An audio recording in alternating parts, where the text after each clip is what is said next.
Good morning, everyone. Welcome to Miss Paula's place. It's a beautiful morning after some much needed rain. And if you notice, I'm not in Miss Paula's place again. I am in a different location, but I'm not on vacation this week. I am sitting in front of an ark. It's a play structure, and it's at our church, the place where we gather, and children can play on it near the swings, and adults can gather near the fire pit. And because of the book that I've chosen today, I thought that it would be a wonderful idea to do the story here. Now, it might be just a little bit noisy with some of the cars every once in a while when they go by on the street, so you're going to have to listen really well to Miss Paula as she reads, you ready? Noah's Trees. Noah's Trees. Some of you might know that the character of Noah is associated with an ark. The author today is Bijou Latour. Sounds French, doesn't it? It's a new author for Miss Paula, and I love finding new authors. So let's get started on this adventure, Noah's Trees. Noah loved God, and God trusted Noah.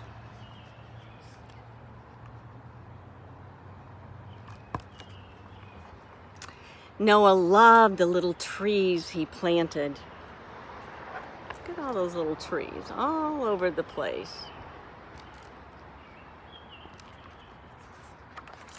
He also loved his 3 sons. He thought, one day I will give them my trees.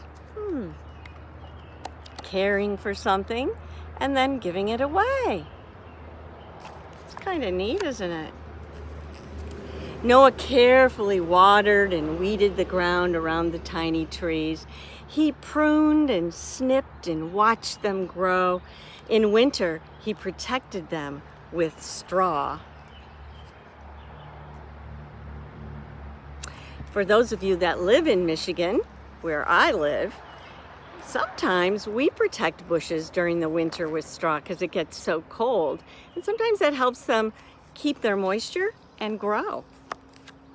And sometimes, like a true gardener, he spoke to them in soft voices.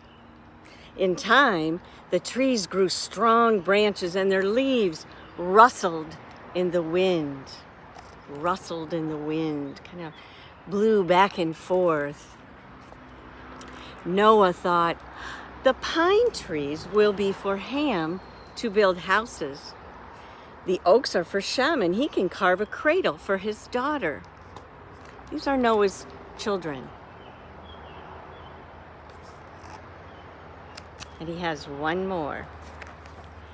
Japheth will make a flute out of the fruit tree.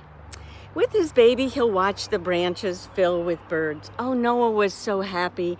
The trees became a great forest. He could smell their beautiful tree scent.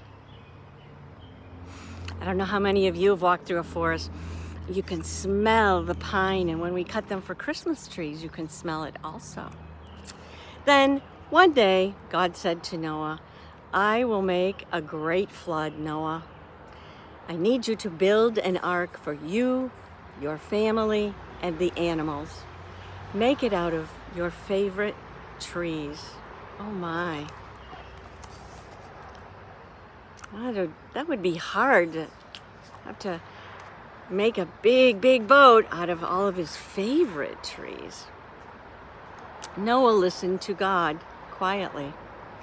He touched the rough, warm bark of the oaks, the pines, and the fruit trees, and he said, goodbye, trees.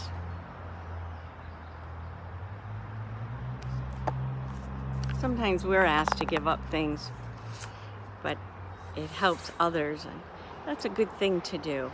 Then he set to work. He took his axe and his saw, and he felled all the trees to the ground. Now, felled, my friends, means cut down. he didn't stop his work until the ark was finished.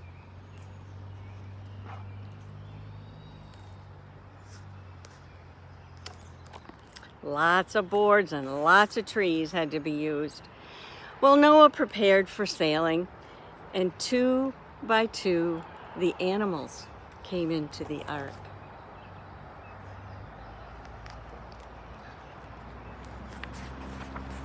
He carried into the ark little green saplings from the trees he loved the most.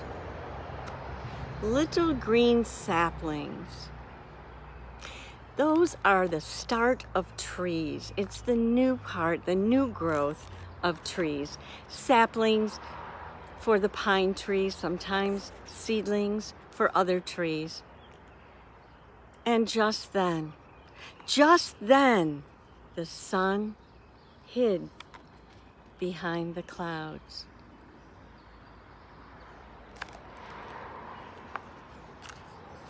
And it began to rain.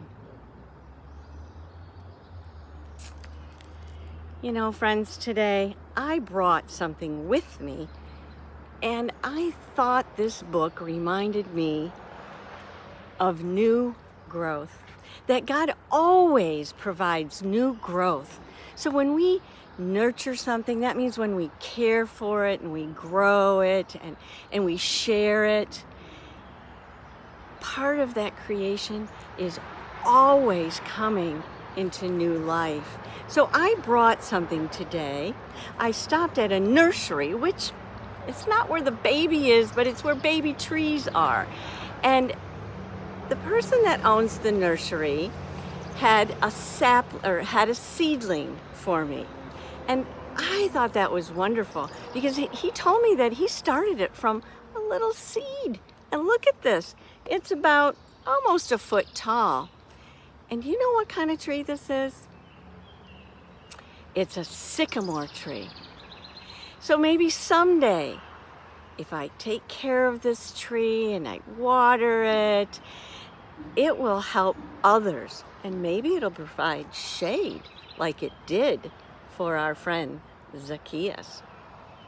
So remember this week, friends, that sometimes when we care for things and we use them for other purposes, and sometimes even like when the earth is flooded and it's fire, there's always new life. There's always new growth. God always finds a way for new growth. I hope you enjoyed this story today. I sure enjoyed telling it to you and reading the book. I hope that you have a wonderful weekend. Enjoy the outdoors, smell the trees, and have some fun. I'll see you next week. Bye-bye.